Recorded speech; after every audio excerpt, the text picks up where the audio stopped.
Good morning. So today we are going to look at some foundations for us to understand the graph data structure. We will start with the HipQ module. We have been using it in our graph data structure without going into details of what it is. So we'll do that so that you can understand what the different methods or functions in that module does. So HipQ is built in Python. And what it basically does is to implement a min heap. So a heap is like you have a binary tree where we have the parent. So in the binary tree, in the heap queue, you have a parent is less than or equal to the children. Okay. So we have that's what a heap is. The smallest element will always be at index position 0 or at the top. But because Python does not implement the max heap by default, but we can always simulate one.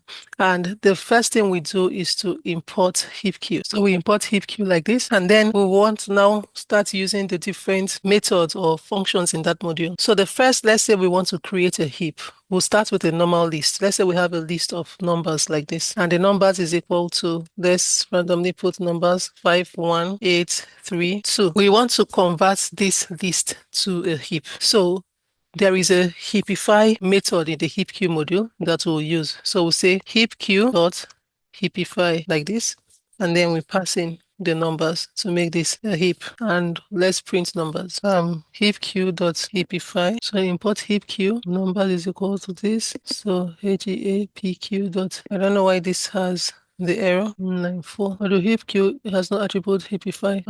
Hold on. I think I have my spelling wrong. Let's do heapq dot heapify heapify numbers. It's supposed to work. I don't know why it's not working. Something is wrong with this. Well, since it's the same as the standard library model. Oh, okay. You know why this is not working? Can anybody tell me why this doesn't work? Delete the error and let me know why it doesn't work. I'm probably wrong, but I'm guessing that. Wait, never mind.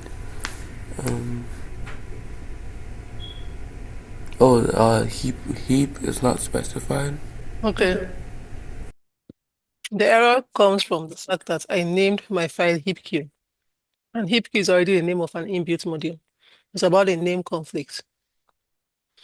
You know, when you give a name to a function, variable, anything, it should not be a name that has a special meaning in Python. So I'll just rename this to be heapq live. Then I'll clear and run again. And then we have it working well. Does it make sense? Yes. Now we see that when we do this, it's not sorted, but it brings the smallest number to the top. Can you see that 12835 is not sorted, but it implements the min heap, which is the minimum elements will come to index position 0. Okay. So the only thing a heap guarantees is that the smallest element is at 0. It does not sort. Now, when we want to add the new element while maintaining the heap property, you want to do something like heapq dot heap push, I think. Heapq dot heap push, and we want to push to the numbers variable. And let's say we want to push 0. When I print the numbers this time, the 0 will be at the top. So 0 now at the top there. Okay. If you want to remove and return the smallest element, we can say something like smallest is equal to heapq and dot heap up, I think, and then numbers. So it will always remove or return the smallest element. So when we print smallest, and then let's print numbers again. So number 0 will be missing, and smallest will be 0, and 0 will be missing from the numbers. We can see that 0 is the smallest, and then 0 will be missing. So if you want to access the smallest element, that is, we call it peak. We just print index position 0. If you want to do push and pop together, we use something we say, let's say heapq dot heap push pop. You write it like this. So you do push and pop together when you do this. All right, heapq dot heap push pop. But it's more efficient than when you push, then you pop. So you can do those like that together. Now, let's say Let's do it. Let's just do that so that you can see it. Because when you understand how it works behind the scene, you understand it in the graph. Let's say heap Q, not heap, push pop. We want to do numbers. And let's say 4. Now let's print result. And let's print numbers. Now for us not to be confused, I will remove this. So let's print that. I'll run. And then we did the result. We pushed and popped. We added 4. And then we popped the smallest, which is 1. But we already popped here before in smallest. So that's why. So let me remove this pop here. And let's run again. So smallest is 0. 4 is pushed into it and is put in any position as long as it's not the smallest. And the smallest is out. So we can see we can use push pop together. Whenever we want to replace the root, we use heap replace. And the difference with when we do heap replace and is different from heap push pop, so that it always pop first, then it pushes. And if you are doing this when you want this to remain the same size, so it's just to put, like, instead of this, you do heap replace like that. It's still the same thing. All it does is that it just maintains the same size. We can find the largest or the smallest n element, and we use n smallest, like you do heap q dot n smallest, like this, and this will give you the smallest elements, n elements there. So if, for instance, I want to get the smallest 3 elements, so I'll put, I want the smallest 3 in numbers, like this. And then it's going to give me, let's see, in the numbers we have 0, 1, 2, 4, 3, 5, 8. So it maybe give me 0, 1, 2 as the smallest element. Let's just print results. So 0, 1, 2. So if you want the smallest 4, you can do that. It will give you 0, 1, 2, 3. Okay. If you want the largest also, you can do n largest instead of n smallest. So what we use it for the most is when we want to get the priority queue. And we use the heap push, and then we look at the priority, the tags. Okay, let's just implement that, because if I explain that, it won't still make as much sense. Let's say we want to have, like, let's say we have the tags, for instance, and this tags is an empty list. And let's say heap q dot heap push. We want to push into the tags. Let's say 1 write report. Now, in real world scenario, where we use this heap module in real world, when you are implementing, let's say you are creating an app, maybe a task scheduler or a to-do list app or something. This is just an example of that. And then you want to add another task, heap queue dot. So now we are doing a priority queue dot heap push. Let's give this the number 3. So I'll tell you something about these numbers that we are adding. Just let's say 3, and let's put go shopping. Then we'll have, let's add another one, heap q dot heap push tags, and the tags here, let's put, let's say study Python. So we have these 3 tags, and we put numbers. Let's make this number 2. We put this number. We're trying to implement a priority queue.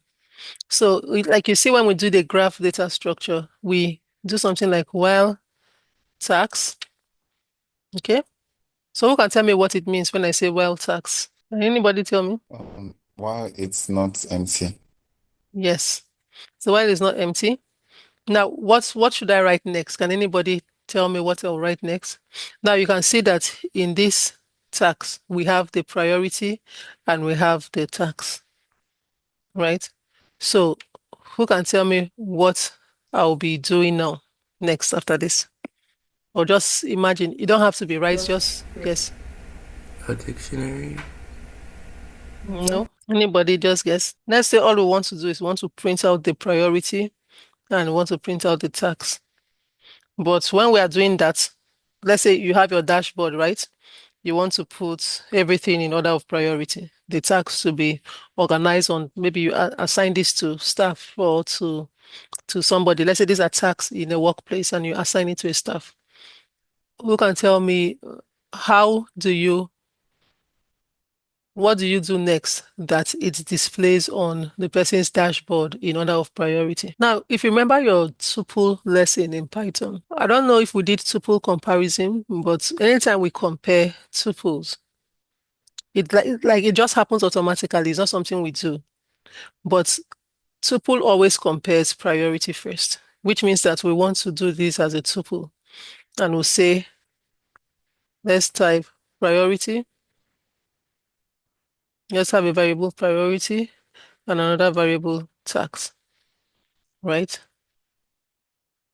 Because this is like a tuple, we have heap push to the tax list. We are pushing a tuple of the priority and the tax. So you can give it any variable name you want. We just want the variable name to make sense. So we say tuple tax, and what do? We just saw a while ago that we use the heap key module. We use heap pop. Heap pop just returns the smallest, right? So we want it to do it in a loop. So continue to return the smallest, which means the highest priority first. To implement that min heap. So we'll say heap q dot heap pop and then tax. That's all we need to do. And now we can print out, let's say we just want to print it plainly, like priority tax. And so we'll see that this will print out in priority first. So we can see 1, write report, 2, study Python, 3, go shopping. But we didn't do it in those order, but we just put the priority.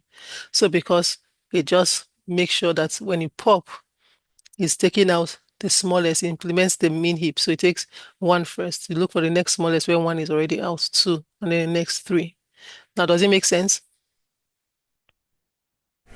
Yes. Sorry, ma, please.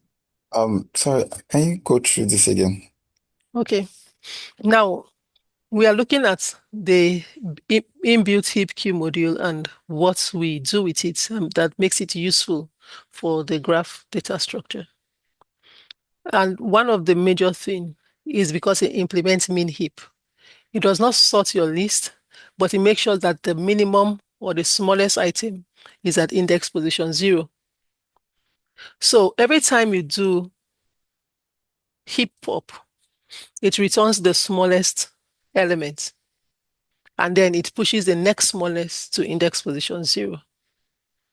Now, we are trying to implement a priority queue, which is what we use in the graph data structure, where we want to always get the smallest at the roots. Now, when we do this loop and we use heap pop from the heap queue module, it continues to take the smallest and pops the smallest first. And because we're using a loop, it continues to do this in a loop until everything is done from the tax. Now, when we use the heap push, we are just adding a tuple of the priority and the tax in this list. So we have a list of priority tax at the end of the day. So if you want to say, let's say, print tax first, then you'll see that you will have the tax, can see the list of priority. So it's a list of tuples, right? And because we know it's a list of tuples, when we are doing the loop, we have 2 variables to just unpack this tuple, right? So the first one, we name it priority, and the second, we name tax. And then we did heap pop. So when we pop, it will put this as the priority and this as the tax. And it's going to always pop out the minimum. Now, 1 is the minimum, it goes first. then 2 is the next minimum, then it goes next, and then 3. And so it now sorts your tax order of priority. Does it make sense now? Yes, a lot. Okay. So you can actually use negative values to simulate a max heap. The heap key module does not implement any max heap, but you can use negative values to have max heap. Just change everything to put a minus in front of everything, and it simulates max heap. Okay, like instead of me to do this, I can put something like minus like this. Just put the minus in front of everything and you do max. I'll leave it for you to try to use your imagination to try to simulate it yourself. So we seen the different help operations that we need. We build a heap using heapify. We insert using heap push. We remove the minimum using heap pop. We look at the minimum like using like the index position 0. The smallest is n smallest. The largest is n largest. Okay. And then we look at how we use it in real world for priority queues, for task scheduling. Now we're going to look at how we use it for this Dijkstra's algorithm to get the shortest path, to simulate events, to get maybe top K problems, to get medium tracking. And one thing you can do is try to build the back end of a task scheduling app, and just maybe you have a list of tasks and their priorities that you have, and then try to use this module. And so you see how rich Python is. That's why when it comes to data analysis and stuff, it's very easy to use. While it's good, it's not built for web applications. A lot of people use it for web application just because they feel it's easier than other languages. But when you use other languages like Java, PHP, you have even more rich application and things to do. But the difficulty in those languages more than Python. Python is like the simplest language you can learn. All right. So we have done that. Another one we've been using is deque from the collections module. And Python has the collections module. And for those who did course 3 last year, you would have seen the collections module that we did in that course. And if you have your previous recordings, I think we should have them on YouTube. If you go to the playlist of course 3, you see the different methods from the collection modules, but we've been using deque. And so let's just look at some of the some of the methods that we have access to in the collections module so that we can understand it when we use it in graph. So collections is built in Python. You always import collections like this. Okay. And why you want to use this is just a specialized container data type that gives us alternative to our standard list, dictionaries, and tuples. Our code will get cleaner, it will perform better, and we even have more readable logic when we use this. So let's say we import this module, or we can do import collections, we're importing everything, or we don't want everything and we'll just say from collections, import deque, which is what we've been using. So I'm not going to go through everything we have. We have counter, we have default dict, we have name tuple, we have order dict, we have chain map. I think I did that in the course. I will maybe link you to the particular video in the playlist if you want to go further in that. So let's look at the double-ended queue, which we call deque. And for deque, you want to do, let's say, let me just create a variable deque like this, and I'll say deque. And in a pair of parentheses, let me pass in a list. Let's say 1, 2, 3. Now, if we can append and pop at both ends because you say it's a double-ended queue, right? So when we want to append, let's say we want to add 4, for instance. So we can say deque.append 4. If we print deque, you'll see 1, 2, 3, 4, right? And this adds all to the right. So you can see that I added it to the right there. If we want to append to the left, then we'll say append left like this. And when we print this time, 4 will be added to the left, and that's at the beginning. If you want to remove from the right, then you use pop. So let's say deque.pop. And then let's print DQ again. Now it removes from the, when you use pop, it removes from the right. When you want to remove from the left, you use pop left, right? I'll clear here and I'll run. And then you see it removes from the left instead of from the right. Okay, so these are the operations that we do and that you see us use there. And one of the real world uses when we are doing queues. I don't know if you've seen the sliding window problems. It's one popular technical interview scenario that you always meet. And for those of you who are taking Python for data science, by the next 2 weeks, I'll give you a list of links where you can actually make up to $7 an hour, $7 per hour if you pass your technical interview. But most of the time it's region specific. So hopefully it's enabled for people in Africa, and it's mostly Africa and Asia they like to pick because most people in the US will not take that amount per hour. I'll link you to it so you can try to take the test. I'll leave it in the chat or in your final review for this course as we conclude in the next 2 weeks.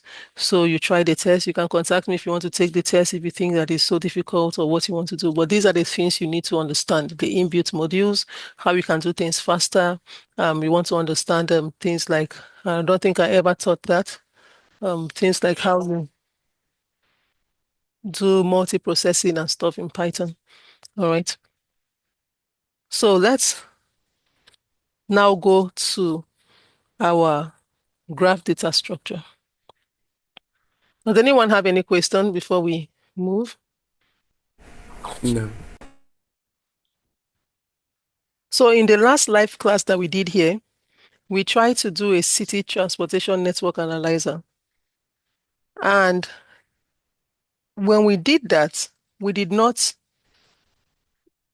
solve the shortest path problem. And we did not look at how we can get the minimum cost of doing something, or let's call it like it's the minimum spanning tree, but I want to give a name that you always remember. When we say minimum spanning tree, it's like you want to get the cheapest way to connect all of your cities or whatever the problem is. And so we have this scenario that we want to design an emergency response system. Now, I assume that you've watched your pre-recorded videos for week 12 and 13, and this will help you for your assignment 9, because everything we do here is what you need to conclude your assignment 9. Now, we are designing a emergency response system, and we want to connect the hospital, the fire station, the police stations, the rescue centers, and the emergency helipad. And we gave this the code that we will use in our data structure. Now, these roads are connected by travel time, and this travel time are the weights in minutes. So I put the sample travel times that we're going to use. Now, H is for hospital, P for police station, F for fire station, the rescue center 1, R1, rescue center 2, R2, emergency helipad, E. We want to go from the hospital to the police station in 6 minutes. That is the time. Hospital to rescue center 1, 3, we see it. Now, this graph, we talk about how you can detect a circle by just looking at it like this. When you see, for instance, we have hospital here. Now, from hospital, can we get back to the hospital? You can see, yes, you can get back to hospital here. But is there a path that makes it a circle? When you get from hospital, you can get to R1. From R1, you can get to the fire station. From the fire station, you can get to R2.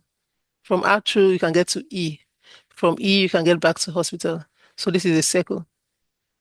So if you want to detect a circle, you always see if I have this, do I have hospital? Like the last hospital I have in the from, do I have it below this in the 2? Yes.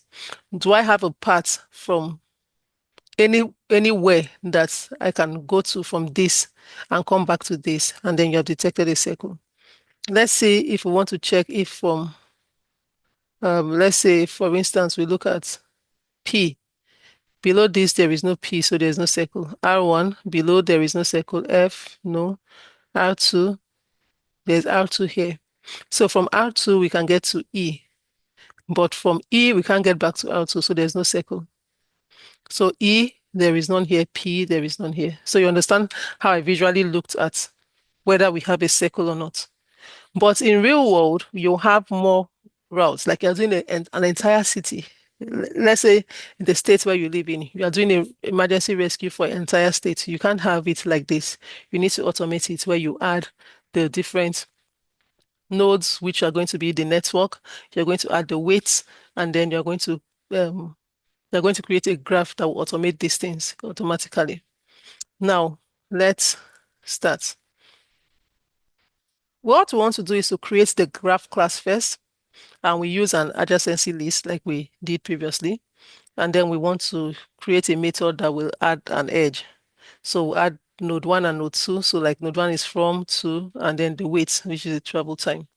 Then we want to do the traversals, where if we want to do the breadth first search, we'll start from hospital, and we'll list all the reachable stations in the correct order. And then we use the depth first search. We'll start from the hospital also. Then we'll now use the GSTRA algorithm to get the shortest path.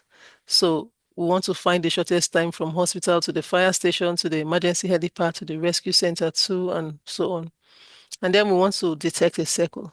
We want to write a function to detect circles in the graph, because this graph is a directed graph, right? And then we want to attempt to do topological sorts, and if it's not possible, we'll see why it's not possible. Then we want to do a minimum spanning tree. So we'll use either the primes or the Ruskell's algorithm to get the total, to the minimum total road time for us to get from point A to point B. All right, we'll see how we can add a new station and remove broken roads. Let's say a road is broken under construction, how we can do that, or how we can add real-time traffic increase by adding like randomized weight. So to start this, let's say from collections, import DQ. Can anybody tell me why we use DQ? What you can imagine we use DQ for here? To import only DQ from collections. Yes, but what do you imagine we will use it for? We're going to use it when we're doing I think the breadth first search. Yeah.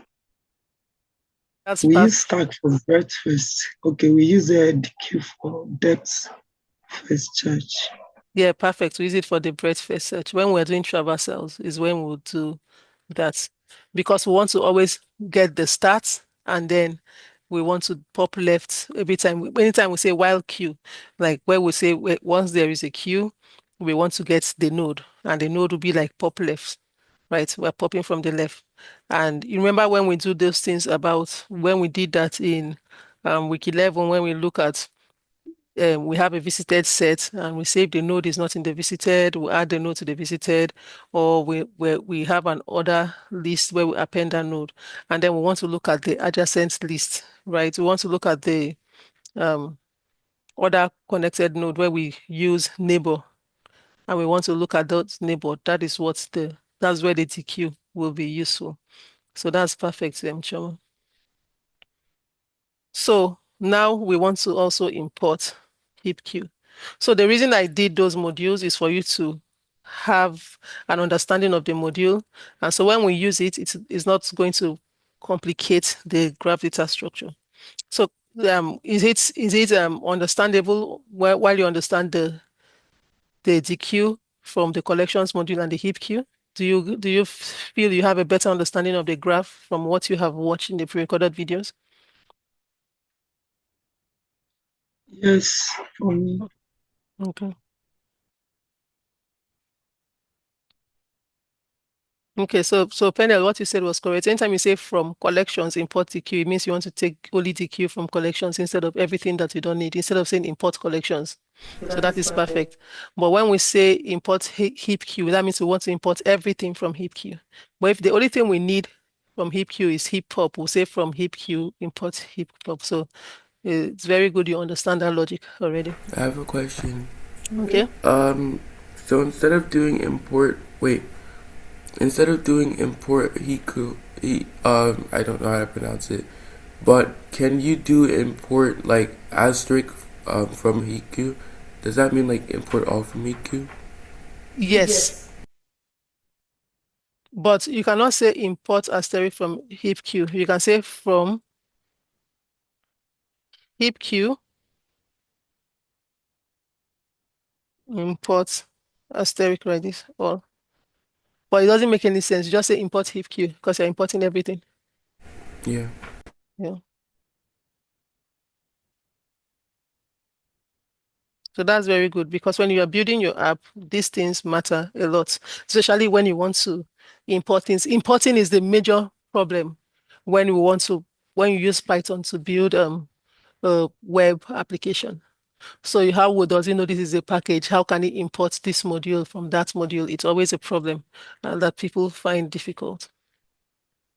So now we have this and we want to create the graph class. And we know that the graph is just a dictionary that we do. So we'll say class graph def init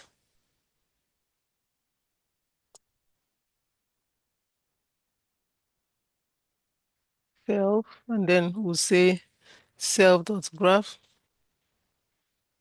is equal to an empty dictionary. All right, so now who can tell me what's the next thing that we'll do?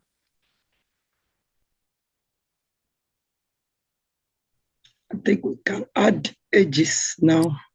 Yes, we'll add the edges. So we'll create a method def add edge. And let's say we want to add the first edge. So when we're adding edges, remember the from, the to, and the with. So let's say from is U, to is V, and then the weight is W, like this. Then we want to say the from is always the starting point, right? H. Well, let's say U here. So we want to check the graph because this will be a key if it's going to be there. So we already said when we use adjacency list, we have something like let's say we have H, and then we have a list of connected vertices here.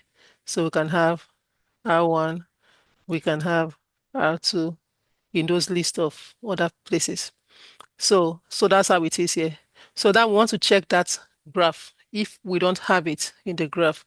If you not in graph, so because if it's not already in the graph, then we want to add it in the graph, and so we'll say self.graph U. So now it's going to be a key and the value will be an empty list. So that in this value, we are going to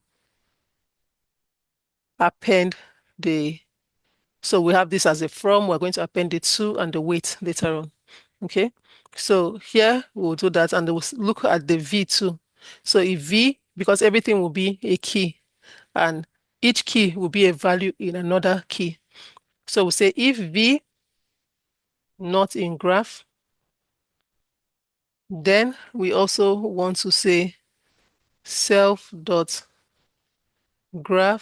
V is equal to empty list. So this is when we say add vertices.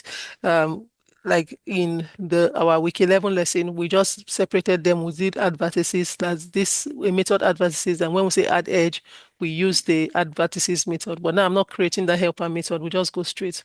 So now who can tell me what we'll do next year?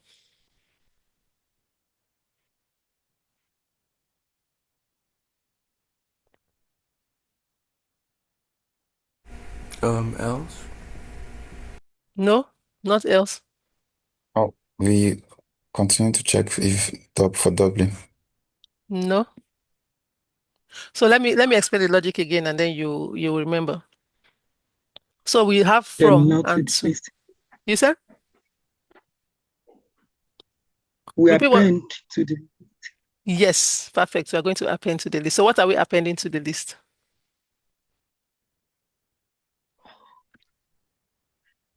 We have already done if U is not in graph. So if it's not there, we now append it. Yeah, no, but we have already done that. Like the U is not in graph, so U is now a key, and then the value is an empty list. Sorry, the value is an Okay, yeah. empty list. So how do we append values into this empty list? That's the next thing. So we're appending, which is correct, but what are we appending? We have the key, I guess. You say?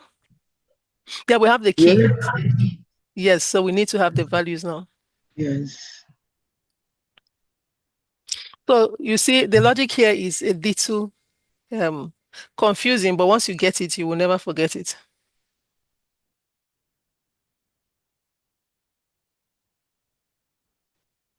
So let me show you something.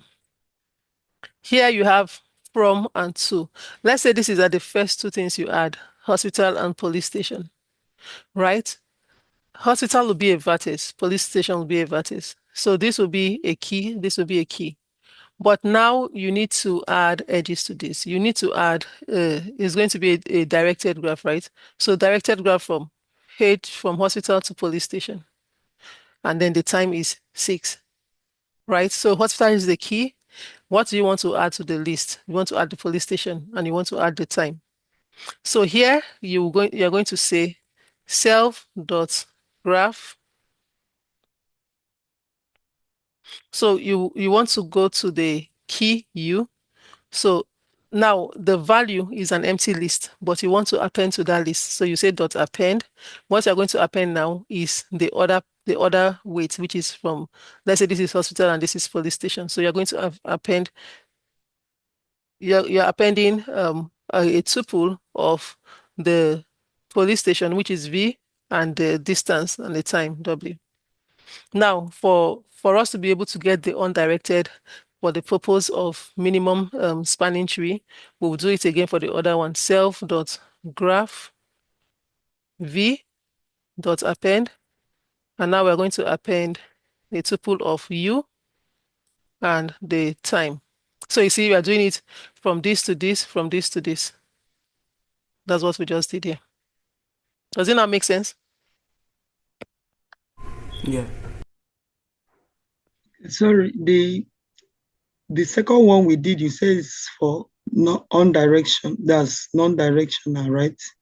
Yeah, so it's just for undirected purpose, just like you want to use it when you want to get the minimum spanning tree that will look at. So in week 13, we did minimum spanning tree, which is calculate the smallest cost to get from one place to the other. And so if you just a directed graph and they tell you in your situation is just directed, so you just put from weight 1 to weight 2. You don't bother about the backwards, right? But now we did from U to V, from V to U also. So that's what we did here. Does it Okay, make sense? clear. Yes. So now we have done how we can add an edge here. So how do we traverse? Let's do the breadth first, and then we'll do the depth first also. Let's just do both so you can know. So let's say depth, let's call it breadth first search. And when you want to traverse, you always want to have a start, right? So you always have a start to traverse. So when you visit a place, how do you know, especially in a case where you have a circle, that you have visited a place? So you don't end up in a loop. In some cases, we want to store this in a set. And who can tell me why we use a set to store all of the nodes that we have visited? So that you can group them as a class, I guess. I don't know. Something like that. Something like that, but not really. Why you Okay, use set it? makes it unique. Yes, So we set can't makes repeat that again. yeah, a set makes it unique. Because if you visit the hospital 10 times, it doesn't need to appear 10 times in the list. So you can easily loop through just unique values. You only need it once. So it's just like you say, you are taking an index of the cars on the street. You want to see the different brand of cars on the street, and you are doing some sensors and you stand on the street. You already write the names of the brand. So once it's already there, you don't want you to put it again. So you don't have to go and filter. So if you're writing it as a list and you put Honda, Honda, Honda 1 million times, it's just looping through the list endlessly unnecessarily. You just need to know that you have Honda on the street, but you don't need to know. So you can always just update frequency instead of put it all the time. So you can now use like a tuple or a dictionary, just updates the numbers. And so it's like set makes it unique to just get. I just need to know this once. There is Honda on the street and there's no need to write Honda 10 times. Okay. So when we visit a node, even if we visit it again, it just appears once there. And so it makes it more efficient. Now, who can tell me something very important that we have to do?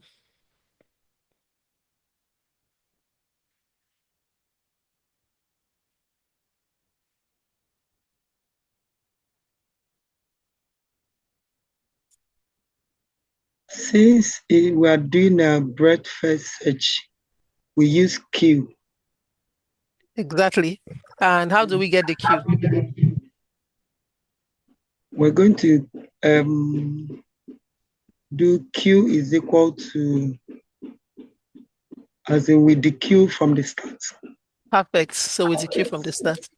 So we'll say, and when we dequeue, whenever we dequeue, what does it mean? We just end it up as a double-ended queue so that we will make that a double-ended queue where we can always do that. So we'll say Q is equal to dequeue.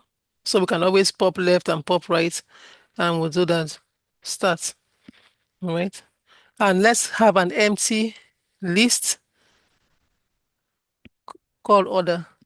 And so this is what we're going to return at the end, the empty list. And why we do order is that if all of the nodes appear in this list, it means that we have completely traversed through. And so we'll return the order so that we'll see that we completely traversed through. And we're going to see, if you watch the pre-recorded video, I explained what this is in detail. Right? So the next thing we want to do now is that while we have item in the queue, we want to get the node. So who can tell me what the node will now be since we have changed this to a double-ended queue? Who can tell me how to get the node now? We'll pop. Yeah, we'll pop, but how do we pop? Q dot pop. I think we'll pop right.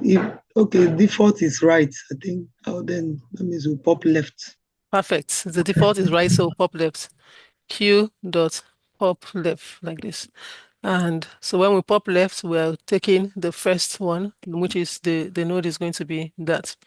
And now when we do this, we have this node. We want to make sure we put that node in this visited, because now that we've popped left, we visited this node. We don't want to come back to this node again.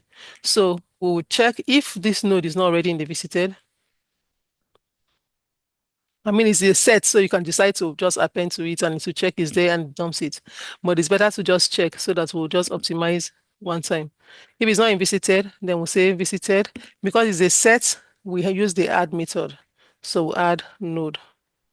And then for the order, we want to append that node so that we'll see that this is one of the node we have visited. And at the end, we want to make sure all the nodes are in the order.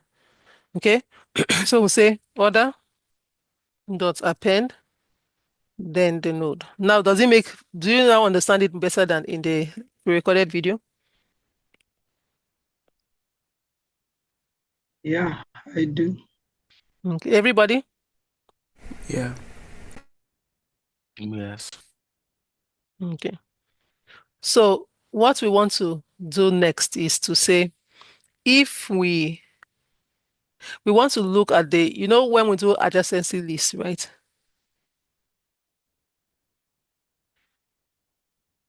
We want to look at all of the adjacent connected vertices.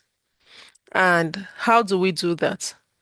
Because this one is a tuple of the node and the weight, we want to loop through.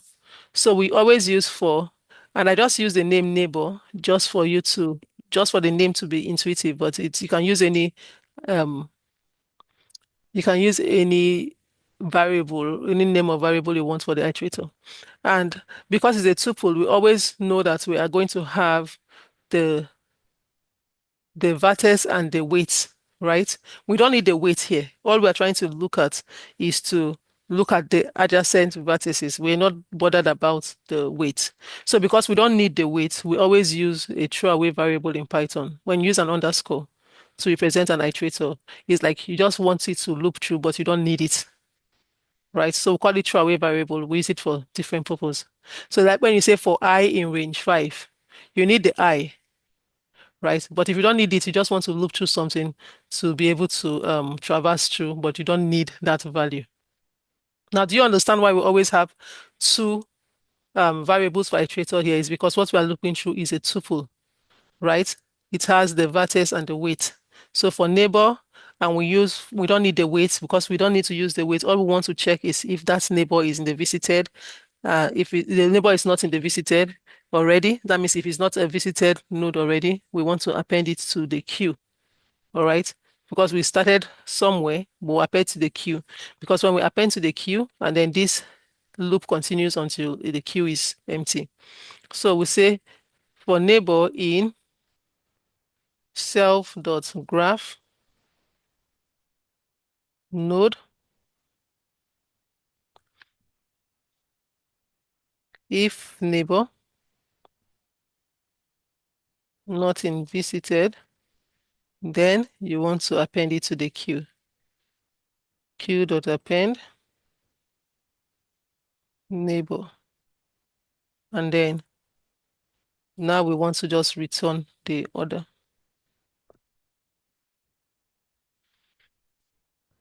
All right, so we have done with this breadth first traversal. Now we can try to do the depth first, which is still similar. We use the stats also. Let's do DFS and we'll say self stats. Now we say we'll still create the visited node will be set, and then we'll also have the order list that we'll use. And then we want to also, I always like to create a helper, which helps us to do things faster. And what I want to do in the helper is to get the node to look at the visited list and look at the order list. And I want to check if that node is, well, the same standard checkup. If it's not in visited, you append it there, you add it to the visited and append to the order and do all of the neighbor parts just like we did here. So I can do all of this like this in the helper so that to make it easy. So I'll take this like this. I'll create something called def. So this is going to be a private thing just intended for use here. So let's call it DFS helper. And I'll have self, the node visited, and I also want the order, right? And then I want this. So if the node is not in visited, I'll put visited.add the node, order.append the node, and then I want to say for neighbor this in graph node, if the neighbor is, so for this part now, I'm not going to append to the queue now because I'm doing depth first search. So what I'll do now is to recursively call this helper. So if it's not in the visited, I want to just recursively call this to do the same thing. Add it to the visited, append to the order, just recursively do this. So I'll say self dot. You can look at your pre-recorded video and do it differently or do them together. But sometimes I separate this logic just to make it to see different ways of doing the same thing, especially when you want to apply this to different kind of problem. Okay, order something like this. And so here now, because I have that helper, I can easily use the helper in this. So instead of doing all of these things here now, because all of this I could have done it here just like in this, but I just have a helper function to do that. So it's not necessary you do it this way. I'm trying to do it in a different way. Okay. So now we'll say self dot DFS helper, and we'll pass the start, we'll pass the visited, and we'll pass the order for us to use them. And then we return the order. Okay. So we've gotten the depth first search. Now, the next thing we want to do is to get the shortest path to solve the shortest path problem. So when we looked at week 12, we did Dijikra's algorithm to solve the shortest path problem. And that's what we're going to use here. And in that algorithm, we try to get all of the distances and we start with 0. That's where so who can tell me something that we can use in the shortest path problem? Um, Something that we looked at earlier that helps us in the shortest path problem very, very much.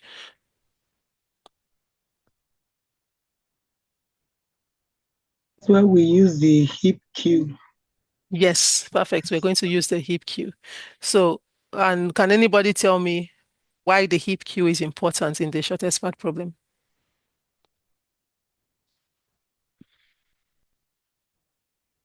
I think because the heap queue uses the main heap, as in finding the smallest Perfect. values. Exactly. And it's only Chioma that understands this. Nobody else has any answer to this. So we're using the heap queue because it's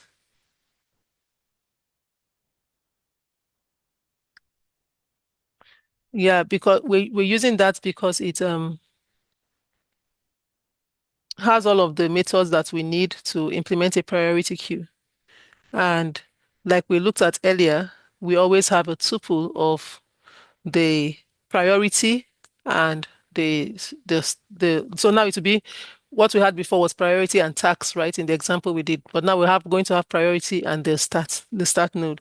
So the node and the priority or something like that. So here we'll start with def. I don't think I did justice with the explanation in the pre-recorded video. I was hoping that, and the reason is that the pre-recorded video is public on YouTube. And so we don't want to give out all the information for free. Only those who have paid can be in the live class to deeply understand this. Although we'll still post the live class back on YouTube, but the ability to ask questions and understand will not be there. Okay? Yeah. Okay.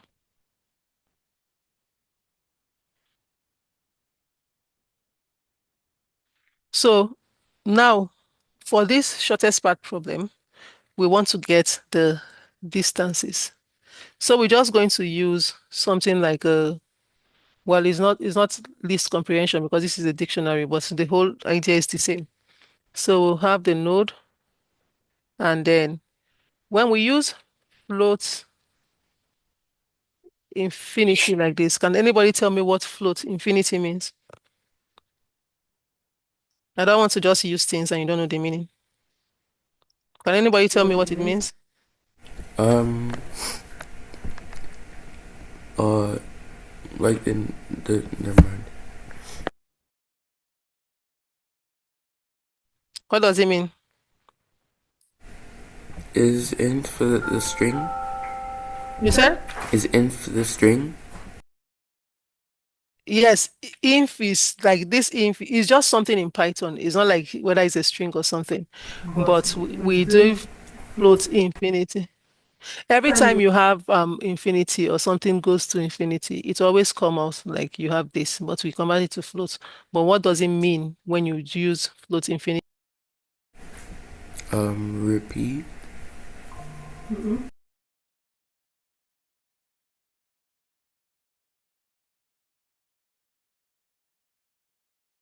In Python, whenever you want to find a minimum value for anything, we use this like almost like an initial value. and it just represents positive infinity. Okay.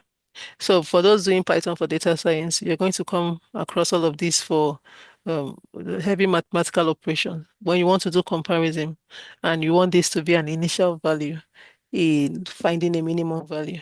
Okay. If you want negative infinity, you just put minus inf. But now we have this, just means positive infinity, and you just use that to find we just use that to have initial value to find minimum. So just memorize that that is what you are trying to achieve. All right.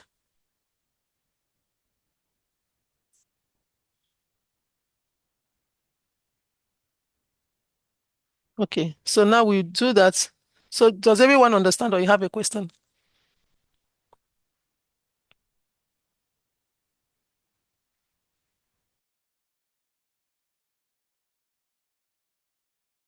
No question.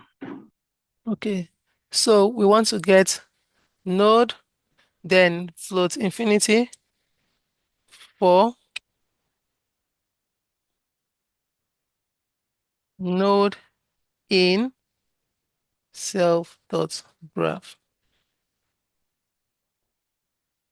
So the next thing we want to do is to have the stat, wherever the stat is.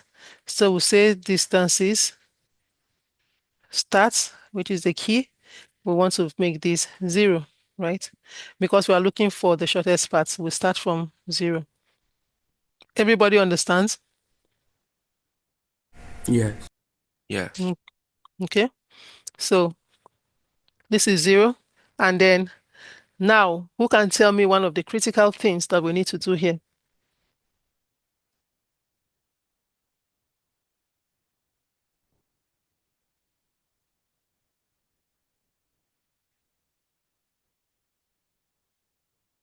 We bring in the priority. Perfect. We get the priority queue. So say the priority queue will be equal to, so let's have a list of tuples, just like we did in the tax example. And we want to say 0. So we're putting the priority and the stats. So let's say priority and stats like this. So this stat is what we are passing in here. So it's just like we had the tax example where we put in priority and the tax. So anytime you see a pair of parentheses and 2 items in it or more than 2 items in it, is it always a tuple. So we have a list of tuple like this. And now we want to loop through this priority queue list. So when we do this, you know that it implements a min heap, but we've not actually implemented that yet, but we have created the priority queue. So we can now use this queue now to start popping and doing all of those heap queue. We use the heap queue to pop the priority queue. So it's like the first example where we created a list first, but now we created this list of priority and then the stats. Now you can think of this another way. And the other way we can say is if you want to push into an empty list, let's say priority queue is different. So let's say you are implementing this differently, or you're creating a single function, and this is not a class creating method. You can do like we did in the example when we did the heap queue module earlier today, where you can now have an empty list, and then you use the heap push to push in all of the nodes and this, and then you now use the heap queue dot heap pop to get all the minimum, right? So now we'll say while we have items in this priority queue list, we want to say now, because this 0, who can tell me what 0 is and what stat is?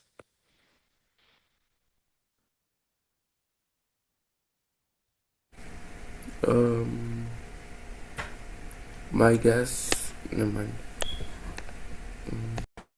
No, Penel, say what you think. You might be right. I'm guessing like 0. You're putting it there because wait, what was I gonna say? Like I forgot what I was gonna say. Anybody else?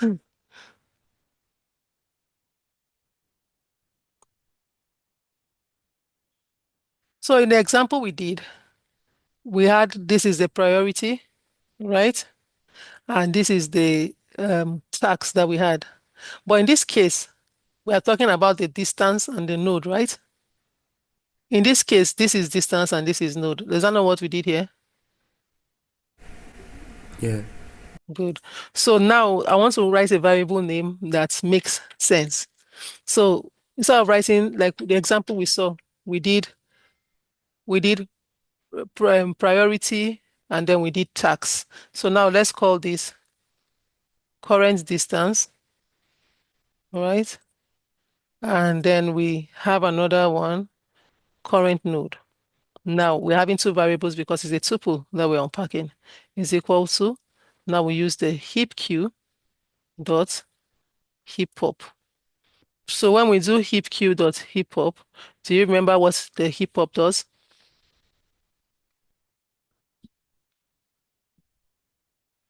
Can you all remember Yeah. what the heap pop does? Yeah, okay. So every time when you use the heap, every time you use a heap, right, you will have it's not sorted, but you are going to have the minimum at index position 0. And every time you do the heap pop, it will always return the smallest element and it will take it out of that list. Now, when you have a tuple like this, by default, the distance, the numeric part, is going to be always popping the smallest value. Now, why don't we have to heapify this like we did the first time when we had the list and we heapify? Because we don't have a default, we don't have any, this is a method we're creating to use for a range of values that we do not know in advance. But we always want to start at 0, the minimum always 0, right? And then any stats that we specify when we do this. So if we want to get, for instance, I want to get from hospital to somewhere as a start, but another time we want to start from the rescue center or from the police station.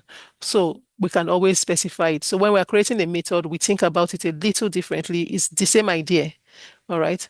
So we don't need to heapify this because the whole idea is we don't have the list that we're heapifying, but we can create a list of um, a default distance, which is we're going to start the distance at 0. Because if you're at the hospital, it's 0. Hospital to hospital will always be 0, right?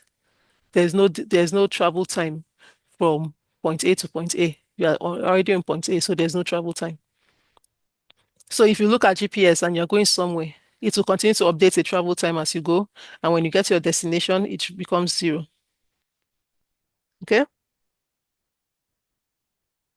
Does Yeah. everything make sense for you now? Yeah. Okay. So now that we have this, we can now check if the current distance that we have now from here is greater than the distance of the current node. So let's do like this. I will explain it now. If current distance is greater than distances current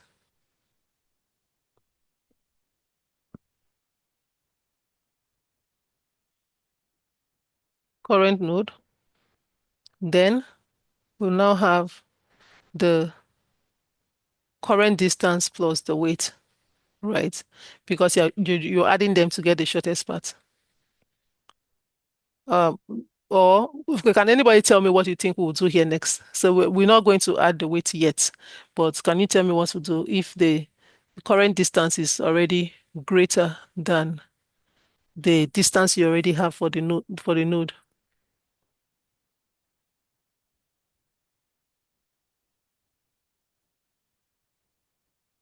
But remember, we're looking for the shortest path. So you just use the continue to, right? Because we are looking for the shortest. So it has to be less than, right?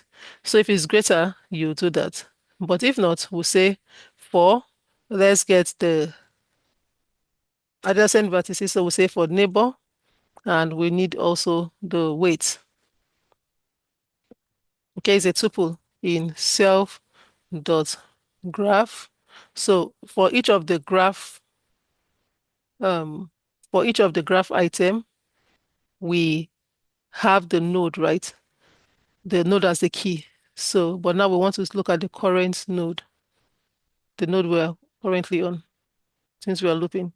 So for neighbor weight in self dot graph current node, we want to now update the distance. So we'll say distance is equal to current distance plus the weight. So does it make sense now? Yeah. So who can tell me what we will do next?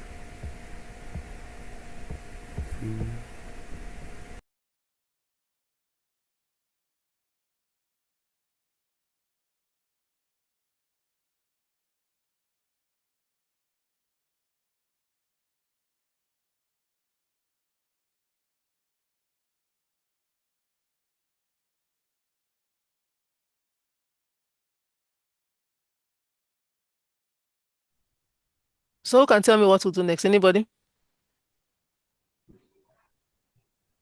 We're going to swap if that current distance plus weight is less Okay. than the distance of the neighbor. Yes. So now we'll say if, so now we've gotten the distance here, but want to still check if the distance, because the whole idea is to get the shortest path.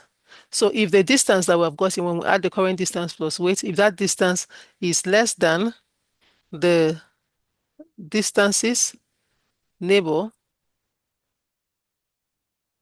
then we are going to say distances neighbor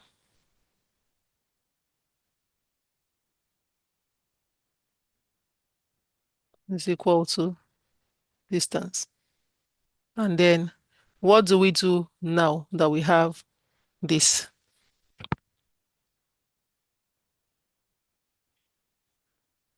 We looked at it when we look at the heap queue module that we want to do there's something critical that we must do before we return the distances.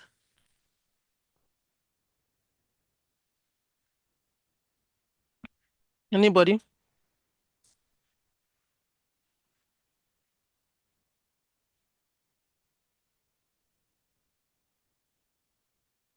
Is to push, as in he push. Yes, we're going to push. We have to add and update the distances that we have.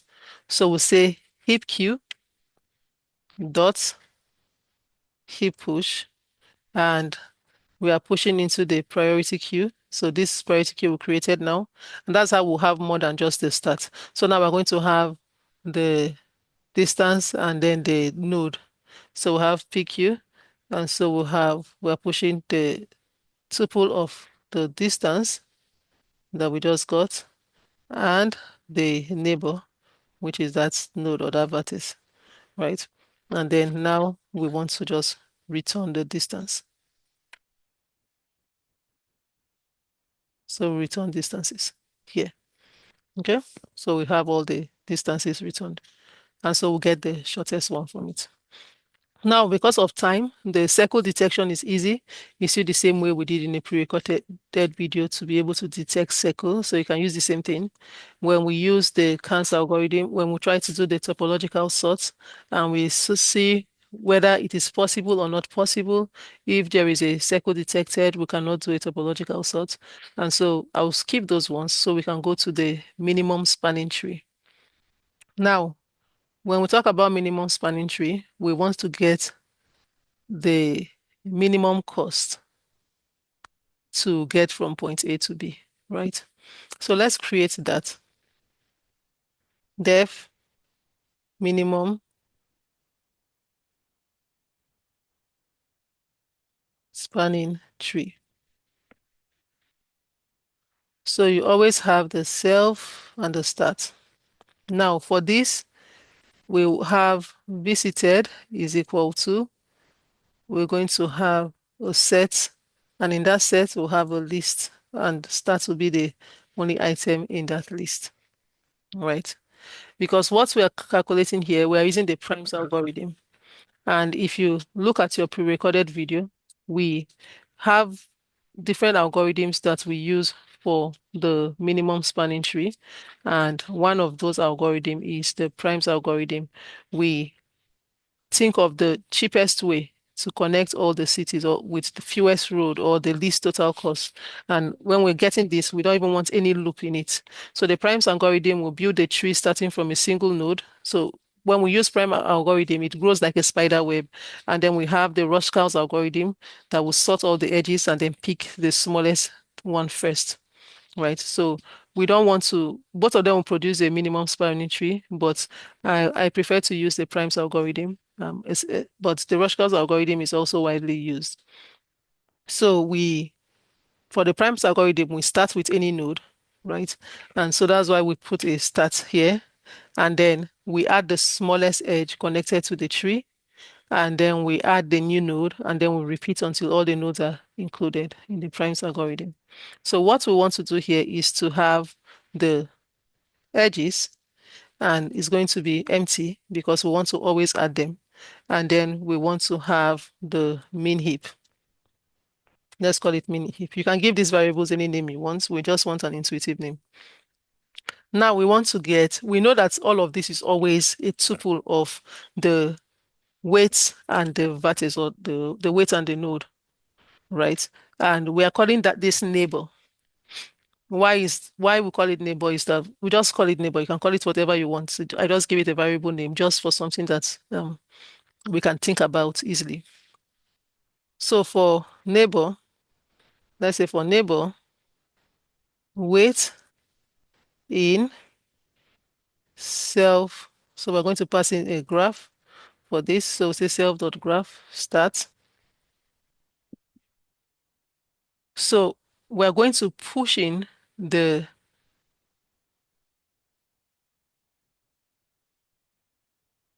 who can tell me what to push in? Let me not tell you what to push. Who can tell me what to push?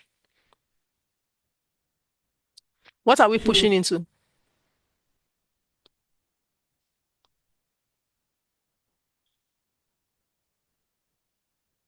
Anybody? What are we going to push into? Is it the edges, the min heap, or the visited? The Edges. No, sorry, the min heap. Yes, we're pushing into the min heap. Perfect. So we're going to say heap Q. So do you know why we push in the min heap?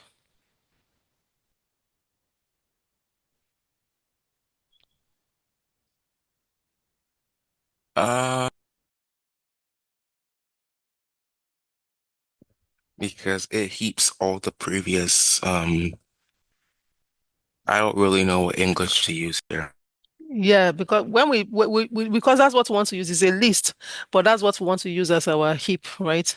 The min heap. The edges is just to store the list of edges that we have, and the visited is just to store the nodes that we have visited. So that's the reason we push into the min heap, because that was the purpose we created it for. Okay. Dot. So we use dot heap push, and we are going to push into the min heap, and we are going to push the tuple of what tuple of what are we going to push into it?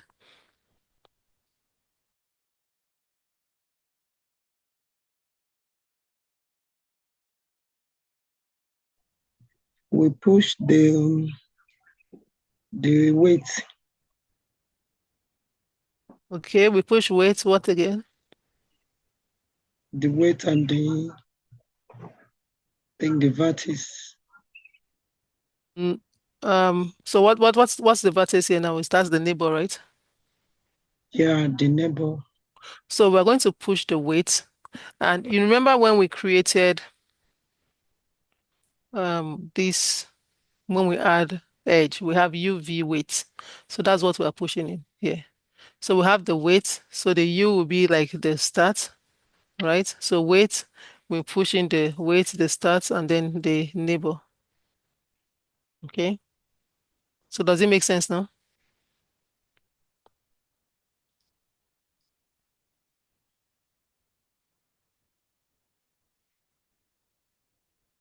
Make sense? Yes. yeah.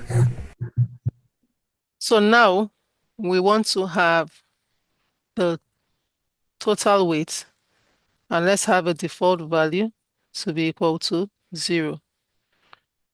Now that we have the items in the min heap, just like we did when we looked at the heap queue module. So we'll say while min heap, what do we want to do next? We want to, because we have 3 values here, weight, start, label. So we're going to say weight. So the start is, let's just make it U and V. So you can use any variable name you want, is equal to. So we are going to pop from the min heap into these values. So the weight is going to be weight, the start is going to be U, the neighbor is going to be V. Okay, so we'll do heap Q dot heap pop min heap. All right, and then we want to now check the visited, because now we are done with the V. The V is the neighbor. So I want to see, we visited the neighbor now. So if that neighbor is not in the visited, we already have the start in the visited by default. Every time we put the visited, we started the set with the start. So now we'll say if V not in visited, we want to add it. So that's why you have to remember all the methods that you can use to work on set. So it's the add method we use to add to a set. And then for the edges, we want to append U, V, and then weight. Okay. And then we want to have the total weight will be equal to the total weight plus the new weight, right? So just say total weight plus equal weight, like this. And now we want to who can tell me what we'll do next now?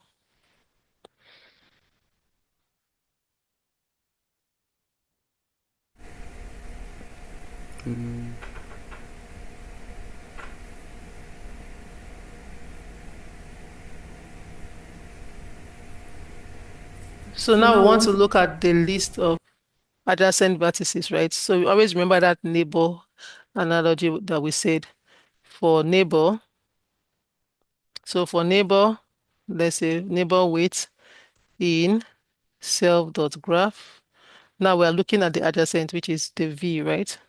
So sorry, this is we're doing the key V. We want to say if the neighbor is not in visited. So the thing is, as I'm doing this, for those that don't really understand, maybe you understand, but you think you need more time to get the logic. When you watch the video over and over again and the logic finally sticks, you'll be able to imagine even wider. So you have to practice it and try to give yourself scenarios. If you need me to give you different kind of app tasks to try to build for you to understand this better, because I can tell you it's not easy for you to think about the logic, but once you understand it and get it right from the example, it never changes. It just makes you to be able to think wider. So once you understand the logic and you're able to think through what we've done properly, you'll be able to think through anything in these kind of topics. I understand it, but the thing is, I don't really know how to put it. Yes, so that's the thought process that you need to develop once you rewatch over and over again. So you want to start with understanding what the heap queue module does. That's why we started there, so that it will be easy to use. So the heap queue.heap push, we are going to push to the min heap, and we are going to push that weight, the V, and the neighbor. All right. And then what are we going to return now? The final return value is going to be the edges and the total weight, right? So you return the edges and the total weight. So now let's say we've done everything. We've created how we can add an edge, how we can traverse through. We have done the shortest path problem with the Dijkstra's algorithm, and we have also implemented a minimum spanning tree. You can go ahead to add how to detect circle and all that. Let's have a driver code. Let's try to implement this, adding all of the edges now.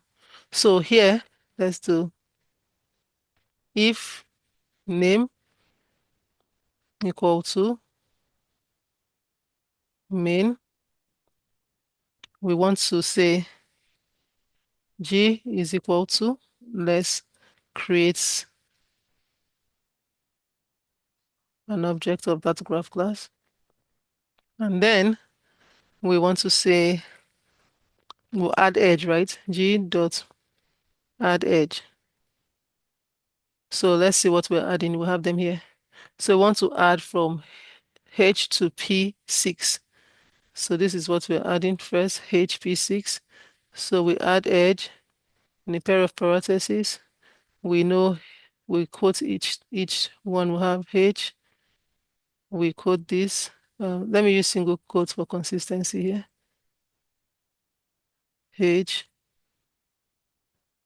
P, and the time is 6. The next one we'll add. Let me just copy and see how many we need to add.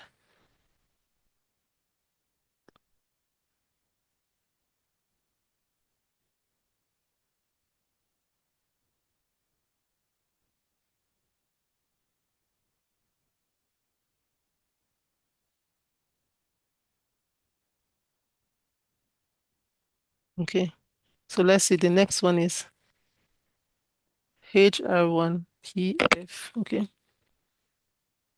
3, 5, 4. Okay, let's do that like that. So we come here from H to R1. From H to R1 was 3. And then we have from P to F. F, Let me 5. use uppercase. Okay, 5. And then we have from R1 R1, to F, F. And what do we have there? 4. 4. And then we have from F R2, to R2, 7. we have 7. And then we have from R2 R2 to E, to E. E Okay, we have 2. And then we have from E to H, E to H, we have 9. 9. And then we have from P, P to R2, R2. I think that should be the 8. last one. 8, right? Yeah. 8. So we've added all the edges from the example. So let's say we want to do the traversal from the hospital. Let's use the breadth first search. Let's say print. Let's print. I'll start with a new line and I'll say breadth first search from H, and I'll do G dot BFS, and I'll put with start point is H, right? Hope this prints out well. And then I want to do the depth first one. Let's see whether we'll get the same thing. So you don't need to have both method of traversal. You just use any one. Okay. Depth first search from H, DFS, H. And then let's do the shortest path from hospital. Let me do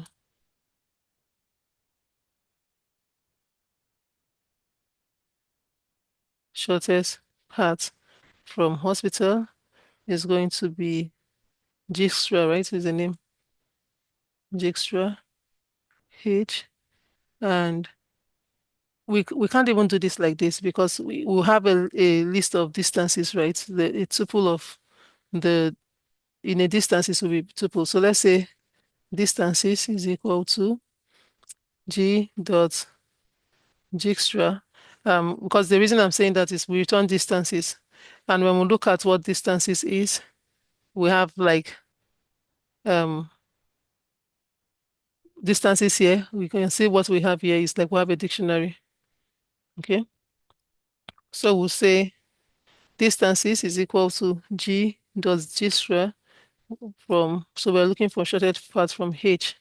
And now to print this one out, we have to do a loop first. So we'll say for, let's use the place and the time.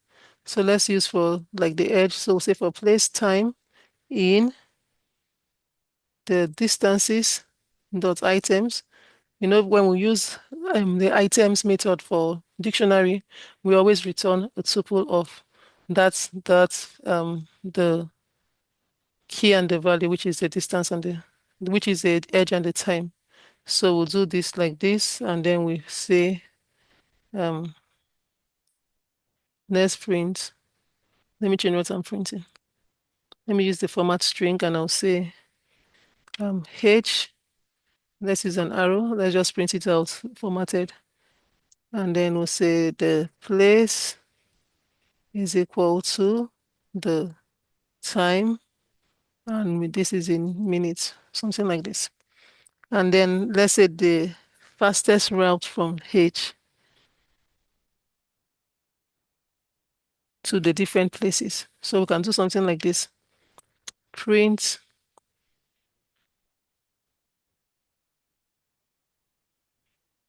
print the fastest route from H to let's now print to the fire station. So let's print, we want to get from the hospital to the fire station, we want to get the fastest route. So we'll say, let's say fire station.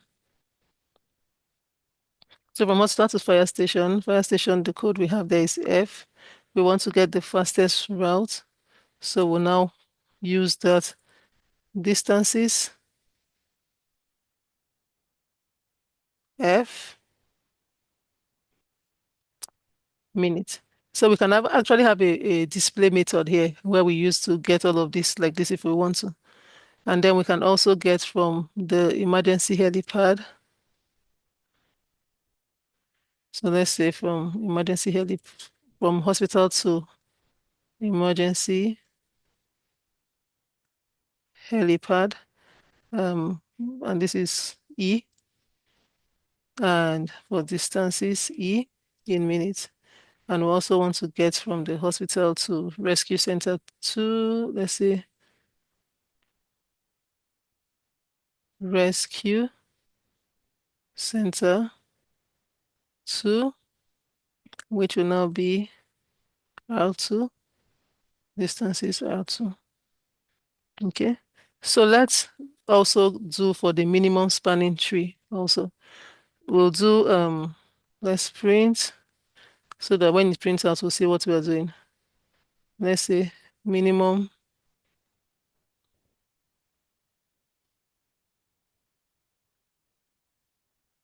spanning tree.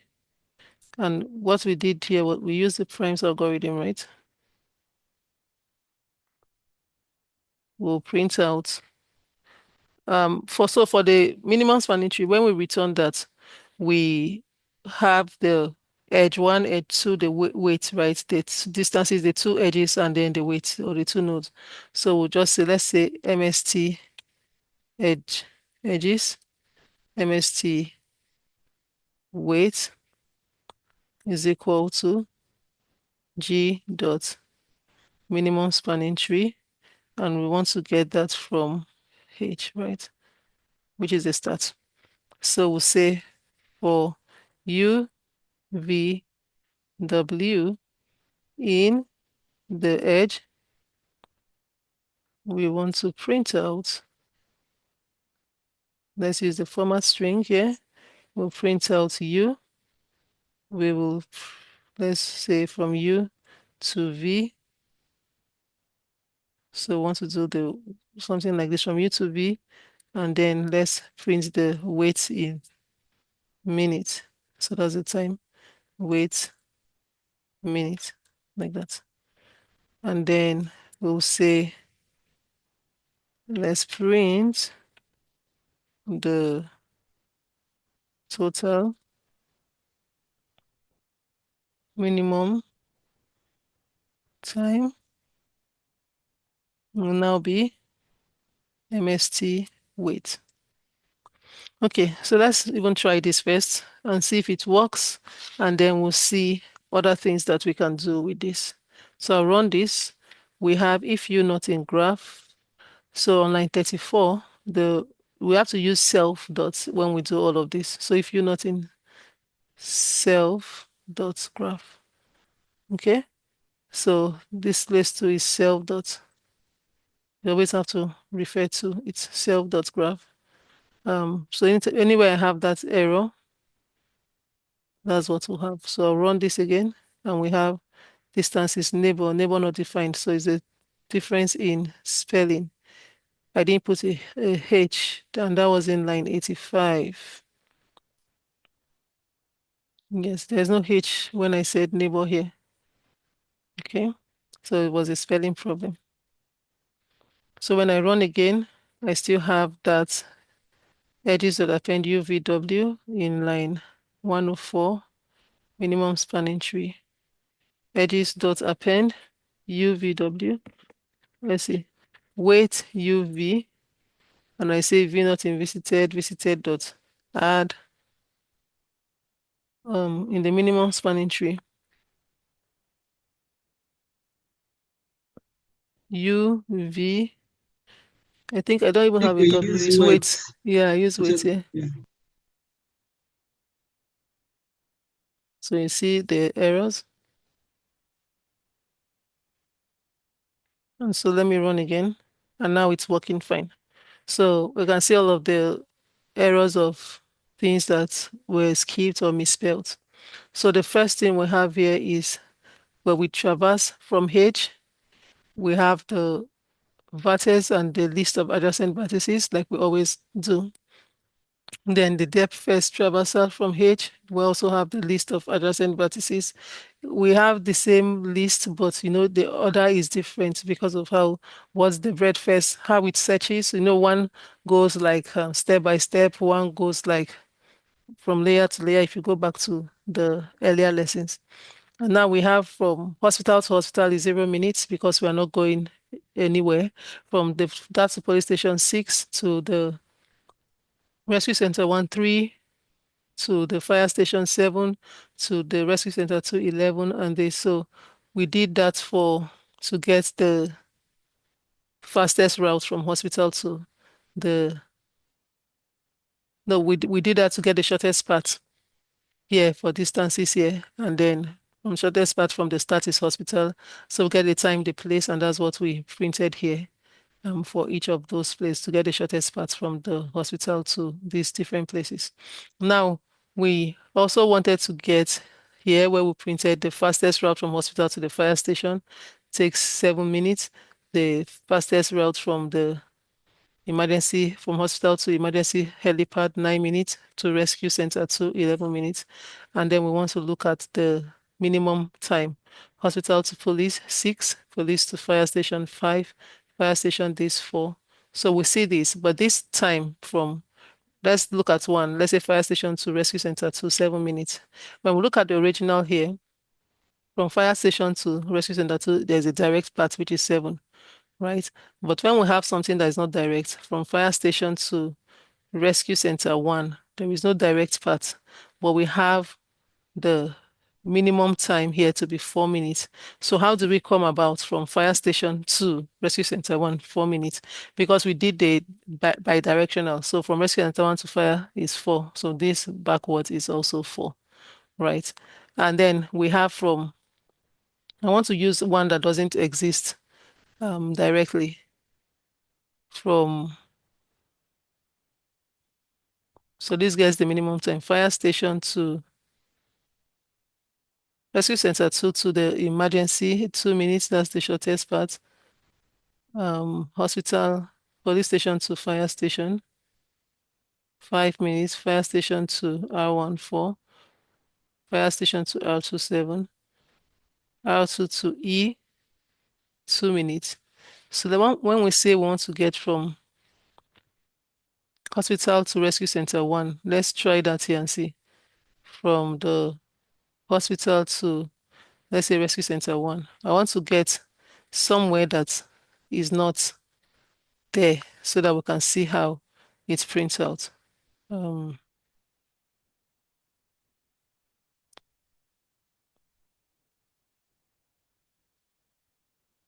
I'll clear this and I will run. So we get from hospital to rescue center 1, 3 minutes. So let's check here.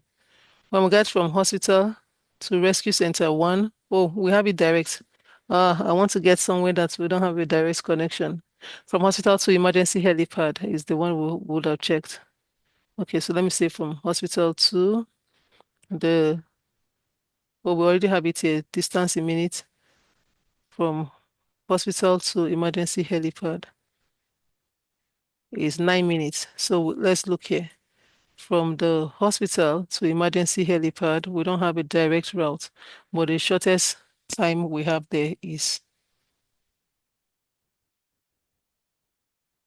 the shortest part here is 9 minutes here. But let's also put it here, hospital to emergency helipad. So I'll put here from hospital to, oh, it's already calculated here, distance is minutes. Minimum spanning tree. Okay, we have that there. Minimum spanning tree, hospital to this. So this is how we can, this minimum spanning tree just put the shortest path from hospital to everywhere like that. But to the emergency helipad, we have 9 minutes for the minimum or the shortest path. So here, if we look at hospital to rescue center 2, we don't have a direct because the rescue center 2 goes directly to emergency helipad. And so we can say from hospital to the fire station, because fire station goes to rescue center 2, rescue center 2 goes to this 2 give 9 minutes. So it's already, that route is longer. So we can say from hospital to rescue center 1, 3, rescue center 1 to fire station 4, which is 7, and then fire station to rescue center 2, which is another 7, 14. So this route doesn't work well. So we have here from hospital to emergency helipad. What are we looking for? Hospital to rescue center 1, right? And we have 3 minutes there. Okay, we have it directly here. We're looking for hospital to emergency helipad. Okay, yes, we have the shortest 9 minutes because from hospital to emergency helipad. So we have from emergency helipad to hospital, and we can go backwards like that.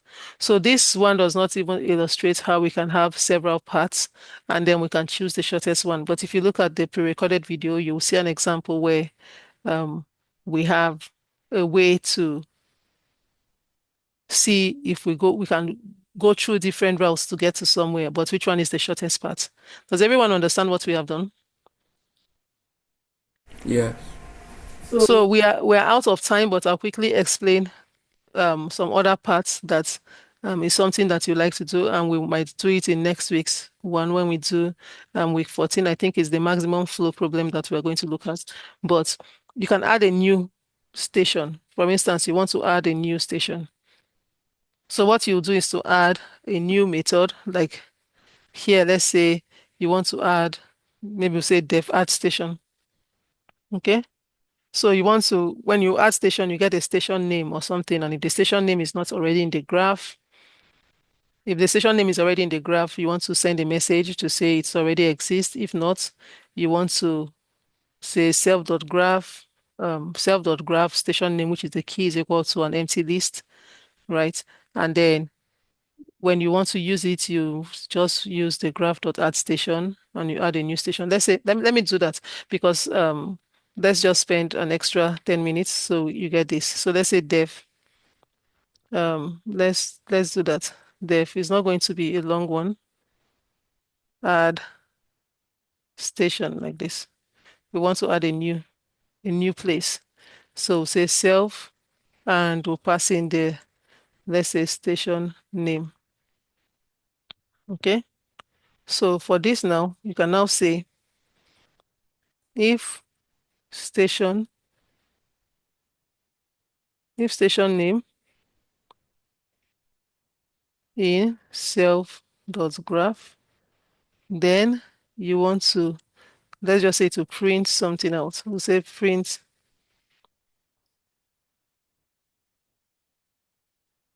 station already exists, something like that.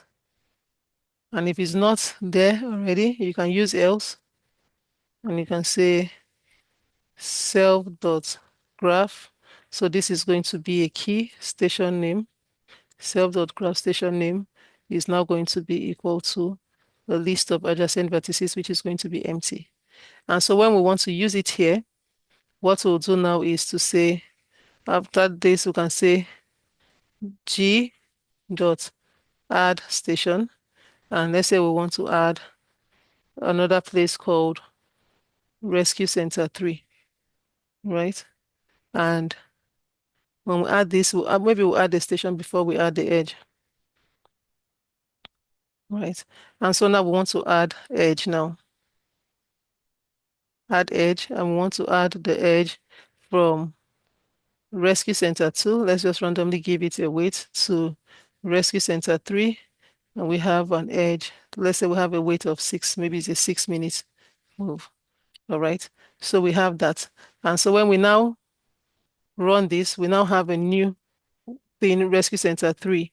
So let's say we want to get from this to Rescue Center 3. We'll call this R3. Let's see how it updates these distances. And we run this. And so we see from R2 to R3, 6 minutes. We give all the minimum spanning tree time, but 17 minutes it will take us to get from hospital to Rescue Center 3. Okay? Because we'll get to Rescue Center 2 first from the hospital. And from hospital to Rescue Center 2, we get from hospital to Rescue Center 2, then we'll add from that 2 to 3, add 6 minutes. Okay? So we now end up getting 17 minutes. So that's how we dynamically add a new station. So in the city, if they're building a new station or there's a new office, depending on what you are doing, let's say another place is already, there's a route that there's no longer a direct route from Rescue Center 1 to the fire station. Maybe the road is broken and they closed for construction for a time. We can add another method here that you say def remove, let's call it remove road or something. Okay, and now in this one, you are going to remove both from and to, right? So we say remove this like this. And what you do is if the U is in the graph, you want to remove it if V is in the graph. So we'll say if U in self.graph, you want to say self.graph U is equal to, let's use list comprehension here.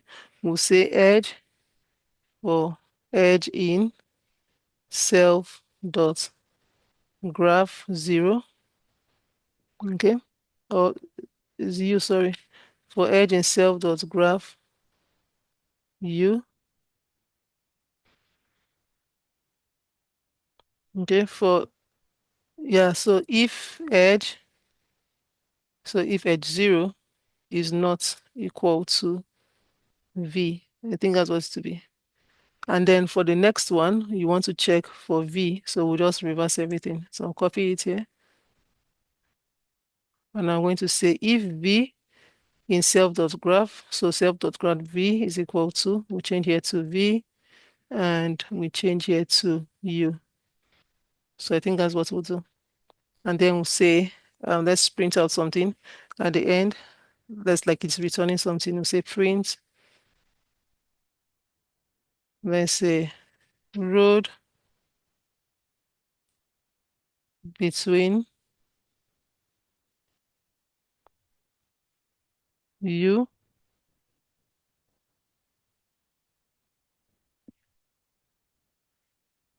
and V is closed, something like that. Okay, so let's try to remove the road between Rescue Center, let's say Rescue Center 2 and the emergency helipad. So now let's say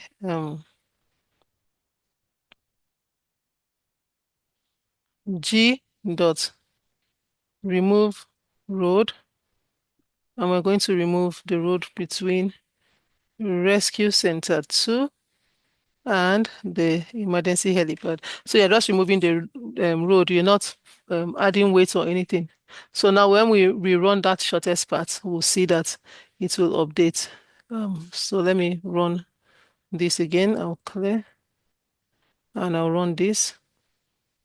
And we rescue center 2 and emergency is anywhere we're going from rescue center 2 to emergency. So we don't have that to show rescue center 2 to the emergency helipad. So we can have something like from fastest route from this to, let's say, rescue center 2. Let's change this to R2. Let's see if it will simulate that. But you get the main idea where we want to have that the road is closed between rescue center 2 and the emergency helipad. Okay, so we can do this to say fastest route from R2 to all of this. Let's say to R1. So let's print that one. Here, I'll clear and I'll run this. And then we want to have faster route from rescue center 2 to emergency helipad. Here is written R2 to E, 9 minutes. So let's see. R2 to E, it was 2 minutes for direct, but because it's closed, we now have it 9 minutes. Now, so why is it 9 minutes from R2 to E? So maybe it gets from, let's say what gets to R1. So police, so it's going to be from the police station to R2, 8 minutes. Here, how do we get to police station first? From R2 to E. So we'll get from R2 to police station 8 minutes, and then from police station to, we don't have a direct path, but they calculated as 9 minutes. So you look at what and what they use to get 9 minutes here. Okay, so you can get from fire station to R2, 7 minutes, and then from R2 to E, 2 minutes.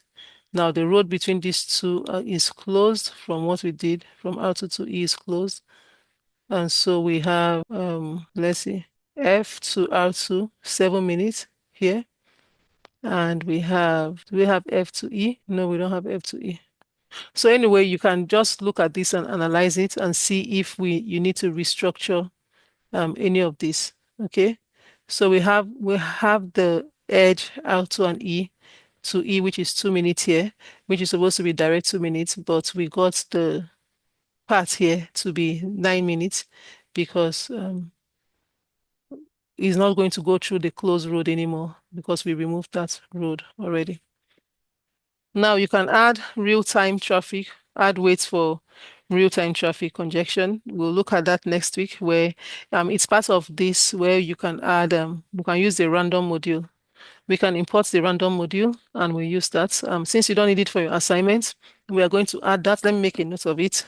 Add that to our week 14 live class for next week. All right, when we look at the maximum flow problem, we will look at how we can add real-time traffic there and updates based on traffic. All right, does anyone have a question before we go? No. Do you all have an understanding? I'm sorry, the grading is taking a lot of time. We'll try to make sure that you get all the updated grades by week 14 so you can know exactly where you are at and you know if you want to do the upcoming bonus assignments in case if your grades is not up to. So we only have one more topic to end this course, which is the maximum flow problem. And in week 15, we're going to look at a lot of the things that we are looking at in the Python for data science, just to talk about the software development lifecycle, all of our design principles, modularity, scalability, reusability, or architectural patterns that we want to use for all the layered microservices or event-driven. And then we'll look at software testing. We just talk about them and all the build tools we have, coding styles, the version control, and how you test your APIs. And that's what we'll look at in week 15. So we only have one data structure topic, which is the maximum flow problem that you'll see in week 15. All right. And I think you have one more assignment to go. After assignment 9, you have assignment 10 and the final exam. Then I'm going to put a bunch of bonus assignments for those who think your grade is lower. I'll try to make sure all your grades are available after the close of week. After the close of assignment 9, so you get all of your grades up onto that. Okay? Yes. Anybody with questions, queries, suggestions? No. All right. So in the absence of that, thank you and see you all next I week. have a question. Okay. From the assignment, the shortest distance that's using the Gistra was given Okay. as 10, but I kept getting 12. I actually tried to also do it manually, and I was still getting 12. So I don't know. Well, which one? The assignment 9? Yes, the assignment 9. So which one which shortest distance from which number, which part of it are you talking about? The part 2? Like the shortest part from A to G? Yes, the part. Okay, so you're trying to get the shortest part from A to G. And you said you were getting what? Using the Gistra, I was getting 12. But in the assignment package, it was given as expected was 10. But you're getting 12. Yes. Let's see. From A to G. So you have A to B. So in your edges, you have A to B to be 4, A to C to be 3, B to C to be 1, B to D to be 2, C to D to be 4, C to E 5, D to E 1, D to F 7, E to F 3. Right? Which of the algorithm you use Gistra's algorithm to solve that shortest path problem? Yes, I did.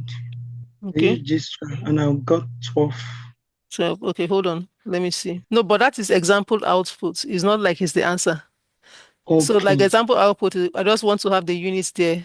Like the example output, shortest distance from, just to print out. So your printing will be like that, but not the exact answer that is there in the example output.